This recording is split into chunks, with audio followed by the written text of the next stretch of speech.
সবাই জানি। কিন্তু মজার বিষয়টি হলো এই গল্পের আরো ৩ টা পার্ট আছে, যা আমরা অনেকে জানি না। ১ম পার্ট হলো যে আমরা পড়েছি বা শুনেছি যে খরগোশ আর কচ্ছপের দৌড় প্রতিযোগিতা হয়। এই প্রতিযোগিতায় খরগোশ ঘুমিয়ে যায় এবং কচ্ছপ জিতে যায়।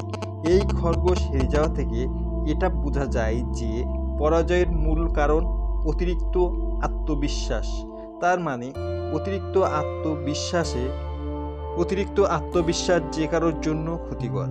আর কচ্ছপ থেকে এটা বোঝা যায় যে লেগে থাকলেই সাফল্য আসবে।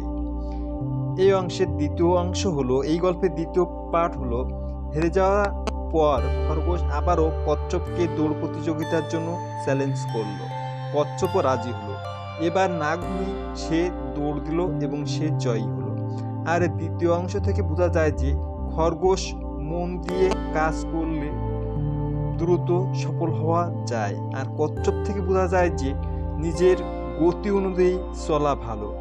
উপযুক্ত গতি না থাকলে প্রতিযোগিতামূলক পরিবেশে জয়ী হওয়া অসম্ভব। তৃতীয় অংশ, এবার কচ্ছপ খরগোশকে আরেকবার দৌড় প্রতিযোগিতার জন্য চ্যালেঞ্জ করল।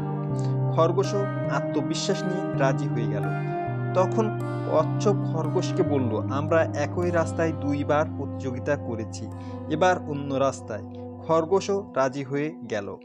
রাস্তা কচ্ছপ ঠিক করল। যথারীতি দৌড় শুরু হয়ে গেল। দৌড় দিল। যথারীতি দৌড় শুরু হলো।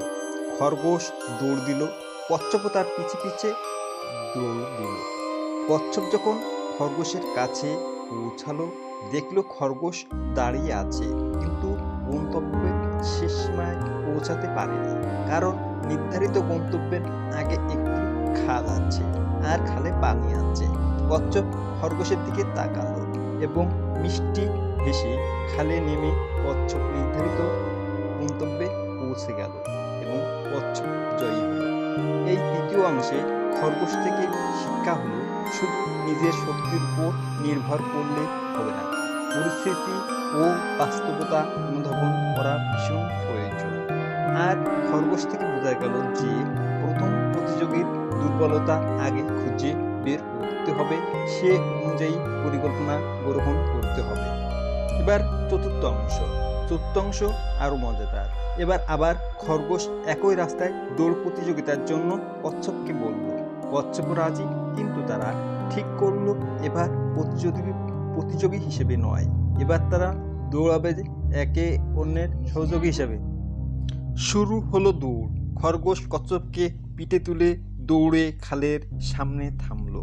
এবার কচ্ছপ খরগোশকে পিঠে তুলে দৌড়ে খালের সামনে থামলো। এবার কচ্ছপ খরগোশকে পিঠে নিয়ে খাল পার হলো। খাল পার হয়ে আবার খরগোশ কচ্ছপকে পিঠে নিয়ে ২ জন একসাথে নির্ধারিত গন্তব্যে পৌঁছে গেল। চতুর্থ অংশ থেকে বোঝা গেল যে ব্যক্তিগত দক্ষতা থাকা খুব ভালো। হিংসা না করে দলবদ্ধ হয়ে একে অপরে মিলেমিশে যে কোনো কাজ করলেই বিজয় হবে ইনশাল্লাহ।